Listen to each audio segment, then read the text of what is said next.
Emily stood by the river, waiting for Jack. He was going to propose to her. An hour earlier, she'd held out her left hand to her mum and told her it was the last time she'd see it without a ring. Excitement had made her giddy then. Now, she hopped from foot to foot in an attempt to keep warm as she cursed Jack.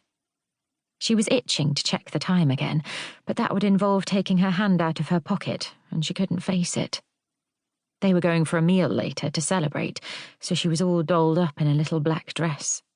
Sheer tights on a freezing cold day. What was she thinking? Her elegant grey wool coat also wasn't doing a great job at keeping her warm. No one else was around. Their special spot by the Thames was absolutely stunning in the summer and would be bustling with people. But in the middle of winter, it was entirely different. Bare tree branches cast eerie shadows on the dark water, and she felt suddenly uneasy being alone there. It was isolated and lonely. Why on earth was Jack late? He was supposed to be proposing and he couldn't even be on time? He'd wanted to propose as soon as they got together, but Emily had told him to wait a year.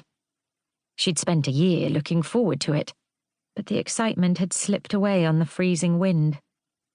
Finally, she pulled her phone out of her pocket to check the time. Clamping her jaw to stop her teeth from chattering, she had a sudden feeling of dread.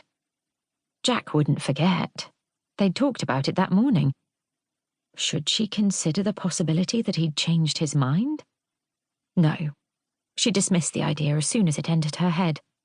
Their relationship was rock solid. He was as excited about getting engaged as she was. Finally, she landed at the only remaining possibility. Something had happened to him. He'd got hit by a car on the way. He was bleeding to death, and she was cursing him for being late to meet her.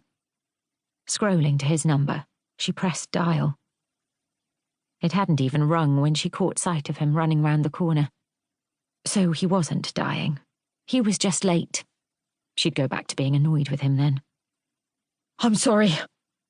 He was panting as he came to a stop in front of her. He gave her a quick peck and then bent over with his hands on his knees as he took deep breaths. "Where have you been?" She slipped her phone back into her pocket. "I was just about to call you." "I'm sorry." With a deep breath, he straightened up. "I love you so much. Will you marry me?" "Jack?" She shoved him squarely in the chest. "What kind of a proposal is that?" He shook his head. "Not the one I planned, but I also didn't plan on being borderline hypothermic." He pushed his hands through his hair. "I had a speech planned. It was all really romantic. Just give me a second." She grabbed at the sleeve of his pale blue shirt. "Is that blood?" "Yeah," he said wearily. "That's why I'm late." "Are you bleeding?" "No, it's not my blood. An old lady slipped on the ice. I had to call an ambulance and wait with her." "Oh my gosh, was she okay?" "Bloodied her nose and possibly broke her arm, but she was pretty stoic about it. I ran all the way here as soon as she was safely with the paramedics." "I was starting to worry about you." "Sorry." He moved close to her, shivering. "Will you marry me?" "What about the bench?" He looked down at her, puzzled. 1 year ago today, we sat on the bench, and you said that was the exact spot you were going to propose to me. And I've been here so many times and sat on the bench imagining you proposing. I always thought you'd propose on the bench." "Yes, you're right. I'm sorry." He took her hand and started along the path, then stopped abruptly and looked around. "Where's the bench?" "Exactly what I've been wondering." Dropping her hand, he turned in a circle, as though they might have missed it somehow. He went to the spot where the bench used to be. There were 4 patches of disturbed earth where the legs had been. "Seriously, where's the bench gone?" He looked at her as though she might actually have an answer. "I've no idea." "Benches don't just disappear."